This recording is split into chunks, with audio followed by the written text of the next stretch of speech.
Walking with dinosaurs 1999 ಎಂದರೆ ಪ್ರಪಂಚದ ಪ್ರಾಚೀನ ಕಾಲದಲ್ಲಿ ನರ್ತಿಸಿದ ಡೈನೋಸಾರ್ಸ್ಗಳ ಜೀವನ ಮತ್ತು ವರ್ತನೆಗಳನ್ನು ಪ್ರದರ್ಶಿಸುವ ಛಾಯಾಗ್ರಹಣ ಶೈಲಿ ಮತ್ತು ಶೈಲಿ ಹೊಂದಿದ ಕ್ರಾಂತಿಕಾರಕ ಡಾಕ್ಯುಮೆಂಟರಿ ಶೋ.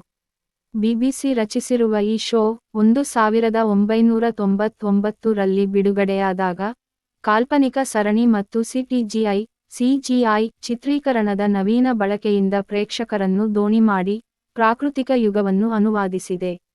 ಈ ಶೋ ಶಿಕ್ಷಣಾತ್ಮಕ ಮತ್ತು ದೃಶ್ಯಾಸ್ಪದವಾಗಿ ಅತ್ಯಂತ ಆಕರ್ಷಕವಾಗಿದೆ. ಸರ್ ಡೇವಿಡ್ ಅಟೆನ್ಬರೋ ಅವರ ವರ್ಣನೆ ಪ್ರೇಕ್ಷಕರನ್ನು ಟ್ರಯಾಸಿಕ್ ಕಾಲದಿಂದ ಕ್ರಿಟೇಷಿಯಸ್ ಕಾಲದವರೆಗೆ ವಿವಿಧ ಡೈನೋಸಾರ್ಸ್ಗಳ ಜೀವನದಿಂದ ಅನುವಾದಿಸಲು ಮಾರ್ಗದರ್ಶನ ನೀಡುತ್ತದೆ.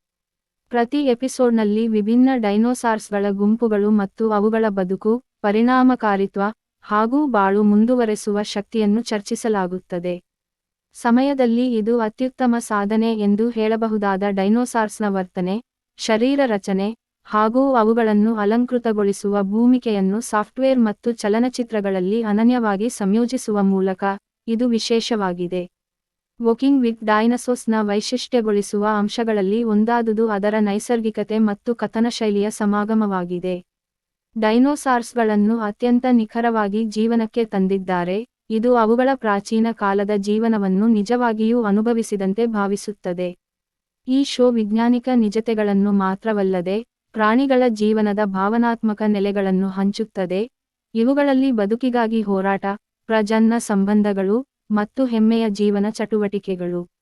ಈ ಸರಣಿಯ ಮತ್ತೊಂದು ಮುಖ್ಯ ಅಂಶವು ಅದರ ವಿಶಾಲತೆ ಮತ್ತು ವಾತಾವರಣವನ್ನು ಹೊತ್ತಿರುವ ದೃಶ್ಯಗಳ ಚಿತ್ರೀಕರಣವಾಗಿದೆ.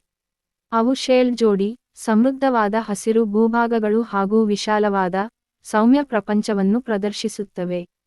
ಪ್ರಪಂಚದಾದ್ಯಂತ ಕಥೆಗಳು ಡೈನೋಸಾರ್ಸ್ನ ಅಗವನ್ನು ಕಲ್ಪಿಸುವ ಮೂಲಕ ಅನನ್ಯ ದೃಷ್ಟಿಕೋನವನ್ನು ನೀಡುತ್ತವೆ.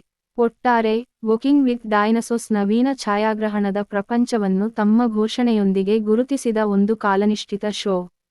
ಇದು ಪ್ರೌಢಗಾಮಿತೆಯಿಂದ ಚಿತ್ರಕಥೆಗಳಲ್ಲಿ ಹೇಳಿಕೆಯ ಸ್ವರೂಪ ಮತ್ತು ವೈಜ್ಞಾನಿಕ ವಿಚಾರಗಳನ್ನು ಸರಳವಾಗಿ ಸಾರುವ ನವೀನ ಕಲ್ಪನೆಗಳನ್ನು ಪರಿಷ್ಕರಿಸಿದ ತಂತ್ರಜ್ಞಾನ ಉಪಯೋಗವನ್ನು ಗಣನೆಗೆ ತೆಗೆದುಕೊಂಡಿದೆ.